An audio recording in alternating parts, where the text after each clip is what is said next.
Welcome back to this week's edition of the Rangers Report. We're here at Loftus Road for this week's open training session where me and Andy Sinton will reflect on Saturday's defeat to Ipswich Town. We'll talk to attacker Paul Smyth as well as looking ahead to the trip to Southampton. This is the Rangers Report.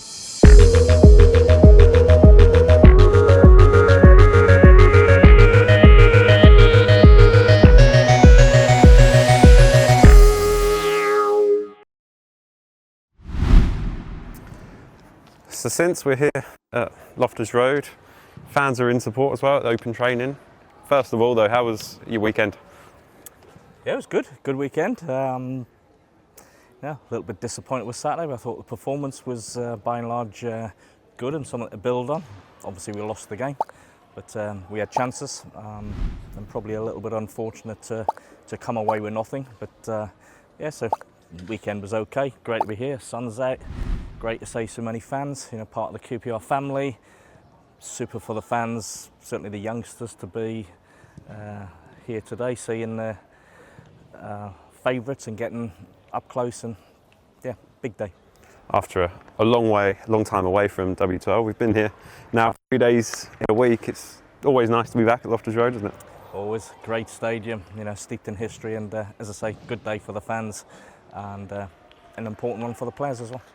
Throw us back to your playing days. What was it like, sort of an open day like this? Yeah, we used to do them. I think it's vitally important. It's certainly important for the fans to know they can get up close with the players. Post for selfies, sign autographs.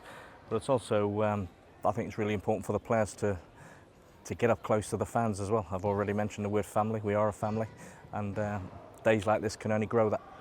A few fans asking you for selfies as well. They don't forget. I've done one half. I couldn't wait to get out the sun. Actually, it's a bit warm for me. But no, as I say, the players will come over. As you can see, they're doing their work. Then they'll be over mingling. And as I say, I think it's a really important day. And we're only on Monday. Obviously, this will be going out later in the week ahead of Southampton. But the work starts now, doesn't it? Ahead of the trip to St Mary's. The work starts once the final whistle goes after Saturday. You analyse the game and they'll be ready to go today. I wouldn't have thought Monday morning they'll be doing a massive amount. Hopefully a couple of bumps and bruises are okay. But the work for Southampton very much has started. Let's cast our mind back 72 hours back to Saturday and here against Ipswich. What was your initial thoughts after the defeat? I thought we were really unfortunate not to get something from the game. If you look at the efforts we had at goal, we're standing at the school end where Sinclair comes inside and he hits the far post, keeper's beaten, hits the inside of the post, comes across, hits the other post, and falls to safety. I think I described it on commentary as how's your luck. But they're the key moments, the fine moments. Second half, after that, we had Morgan Fox had a really good header, saved Ilias 20-yarder, powerful shot just over the bar. They obviously had the free header early doors. Second half, Sinclair does amazingly well. Carves a chance out for himself down that left-hand side. Could he square it for Ilias on another day? Yeah, but brilliant from him. Keeper makes a good save. Then a minute later, we should score, and that's at a time where it's 0-0, and the first goal is key in any game. Then we got undone with 15 minutes ago with Connor Chaplin, who seems to have a habit of scoring against us, scores at this end, and that was enough to give Ipswich the points. Even after that, Ilias, an audacious effort from just inside the opposition half, has got the keeper scrambling. Then Asmir at this end makes a brilliant save from Maslowonga. Disappointing. Sorry, it was a disappointing result, but I think there was definitely positives to take from that game. That was what I was just going to ask. Was there positives to take from it? We left Watford on the opening day, and really much to take from it. Cardiff, there was positives definitely. I think on that, you're asking for positives. Some people say, oh, well, you lost at home again. But we've seen games where we haven't had too many efforts at goal. But I think we went toe-to-toe with a good Ipswich side, a bang-in form Ipswich side. What are they, 21 games unbeaten now, all told, last season. And, a little bit more fortune. The fine lines, the fine margins that everyone talks about in football just went against us at the weekend. And hopefully, during the course of the season, they'll tip the other way. And do you... In that instance, we see Sinclair hits both posts. Is that just unlucky, or do you create your own luck? What's the sort of take on it as a footballer? That one incident is just unlucky. What more can Sinclair do? The keeper's beaten, hits the inside of the post, and I'm probably behind over there. Once it hits the inside of the post, I'm waiting for it to nestle in this far corner. It goes along the line, hits the inside of the other post, and goes back and goes to safety. So in those instances, some go for you, some go against you. When you make your own luck, I think you have to score one of the chances you get at the other end. That's making your own luck, and that's converting when you're on top, and that makes a big difference. But it went against us. But as I say, some positive signs there to build on. Sinclair Armstrong caught the sort of headlines again for his chances, and is that something to take confidence? A young striker growing in, he's week growing in, week out, isn't he? He's growing. Yeah, he's growing and growing and growing. We said last week, delighted, everyone at the club delighted that he got his first goal down at Cardiff. You can see maturity coming into his game. I can see improvement and developing in terms of his link-up play, his hold-up play. So yeah, and as I say, on another day, he might have had 2 at the weekend, but the first one, so unlucky. Before the game, we saw the opening of the Forever Ours bar. We saw your pint pouring skills. I won't be asking you anytime soon since to be pouring me a pint, but it was a great occasion, wasn't it? It was a great occasion. Forever Ours bar open. That's just another way that the club can, keep remembering all our inductees and former players and coaches, managers who've served this club great. For me, it was absolutely brilliant to be behind the loft on Saturday when it was really busy and buzzy, and to chat to fans, have a drink with fans, and that was really good. And obviously we've got the opening of the legends of the loft, and Jerry was here. What a true QPR legend, what a great man. Delighted to see him back at Loftus Road. So from that point of view, I think it was a really good afternoon before the game started. Moving on, we'll reflect on Paul Smyth, who we'll catch up with in a minute as well.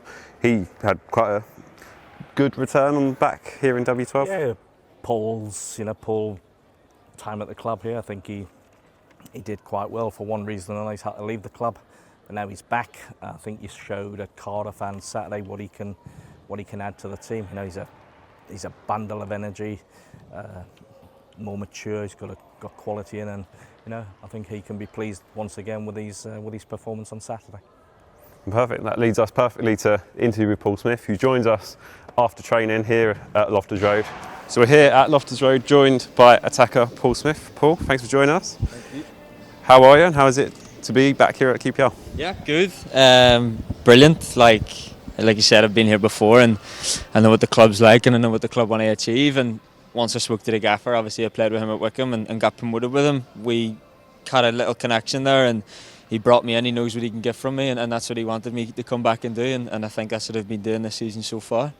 And the debut here on Saturday, or the second home debut for QPR, how was that feeling to be back in front of the Loftus Road crowd? Yeah, brilliant. The fans are always brilliant here. They're loud, they're rowdy, and I've seen they've got that safe standing there as well for the rowdy ones, which is always good.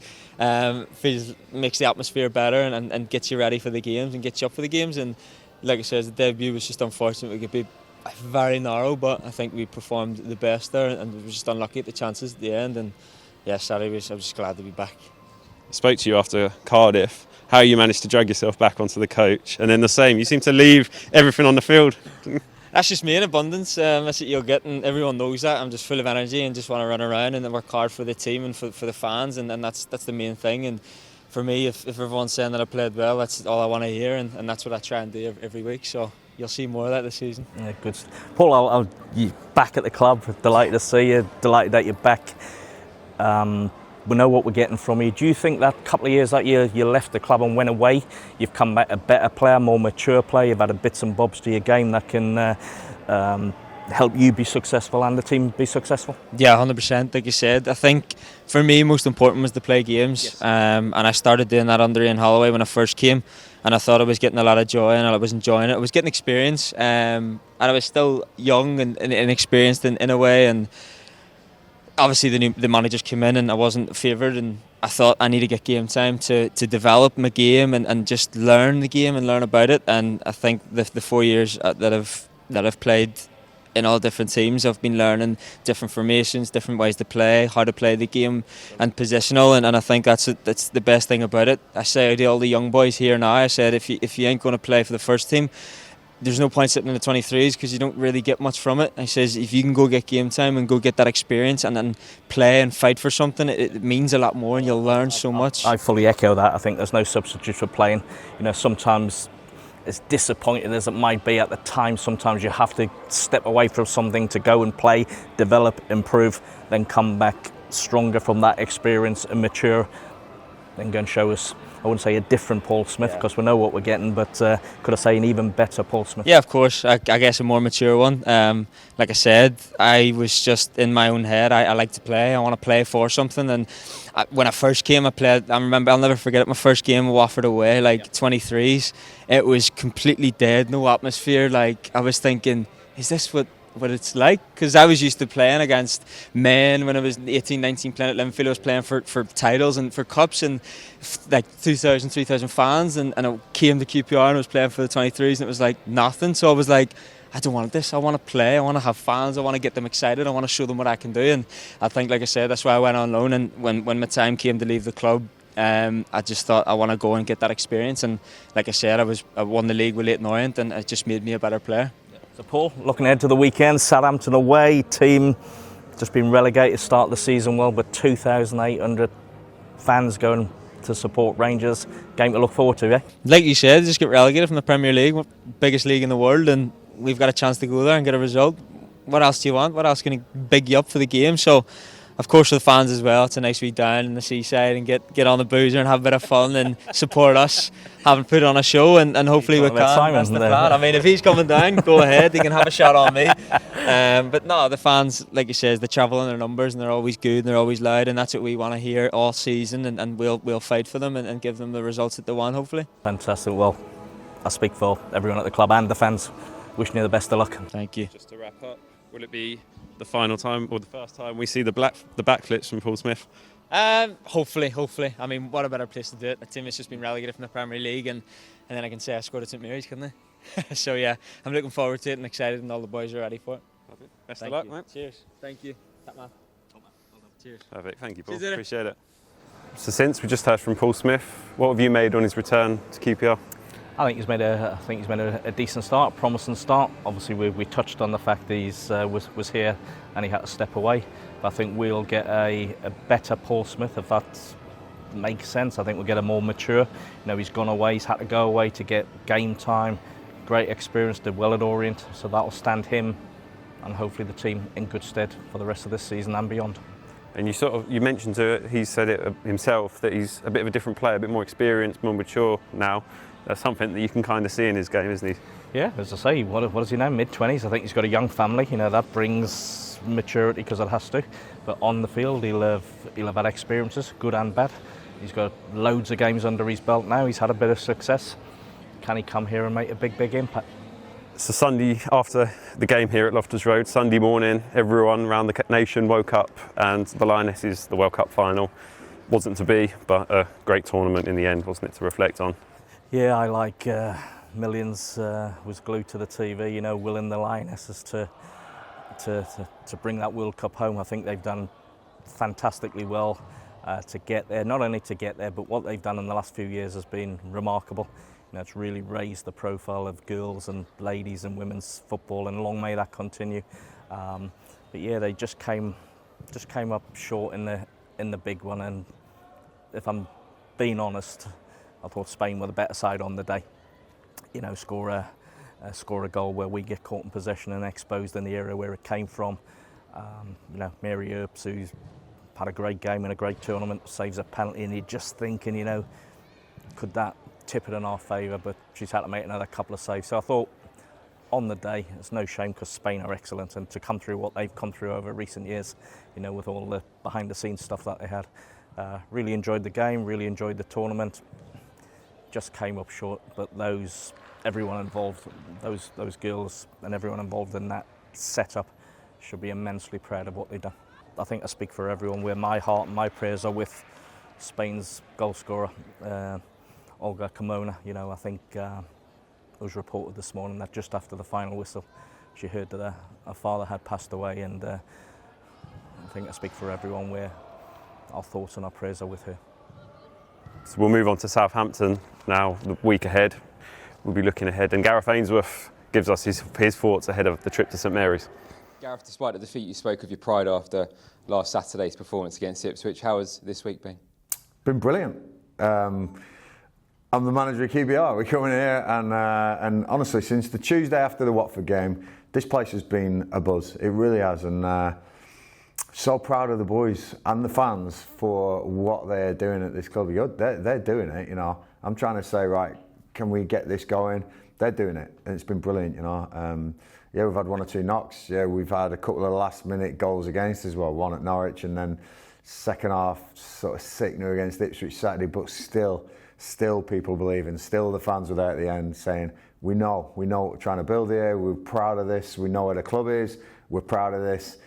Wow, we got Sinclair firing, we got people like Ryan Colley making appearances, you know, from the development squad. Coupled with the 6 signings I made, the experienced boys coming in, they're only going to get fitter. This is going to be a good place, believe me, and all I want to do now is keep working with the boys. You know, some of these young ones do a lot of individual work, trying to educate and trying to show them how good they could be. And then these older boys, they're in there and they're running the dressing room for me. They're real winners. Yeah, excited, and what a chance to go and impress on Saturday as well away at Southampton.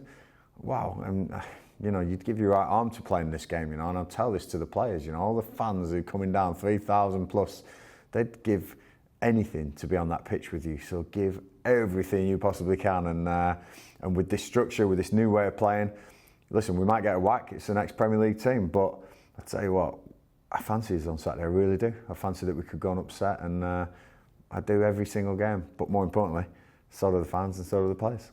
2 away games now before the first international break of the season. 2 tough ones too. You mentioned Southampton, Middlesbrough upcoming too. What are your hopes heading into the 2 games before the break?